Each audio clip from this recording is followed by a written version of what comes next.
পাট জাগ দেয়া ও আঁশ ছাড়ানোর কাজে ব্যস্ত রাজশাহীর চাষিরা। তবে শ্রমিকের মজুরি সহ উৎপাদন খরচ বৃদ্ধি পাওয়ায় লোকসানের শঙ্কায় তারা।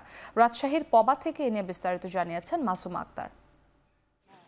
এবছর রাজশাহী জেলাতে কিন্তু পাটের আবাদ হয়েছে 17,085 হেক্টর জমিতে, যেটি গেল বছরের তুলনায় অনেকটাই কম। তবে এবছর কিন্তু উৎপাদন লক্ষ্যমাত্রা যেটি জেলা কৃষি সম্প্রসারণ অধিদপ্তর ধরেছেন, সে তুলনায় কিন্তু এবার পাটের উৎপাদনও ব্যাহত হয়েছে। জমি থেকে কিন্তু পাট কাটার যেটি কাজ, সেটি কিন্তু গেল জুলাই মাসের মাঝামাঝি থেকে শুরু হয়েছিল এবং সেই পাট কাটার শেষে কিন্তু এখন সেই পাট জাগ দেওয়ার পর আঁশ ছাড়ানোর যে কাজ, সেটি কিন্তু করছেন এখানকার যারা শ্রমিক রয়েছেন। পরবর্তীতে এখান থেকে যে পাটখড়ি এবং যে পাটগুলো আসলে ধুয়ে তোলা হচ্ছে, সেই আঁশগুলো কিন্তু রোদে শুকানোর যে কাজ, সেটি শুরু করবেন।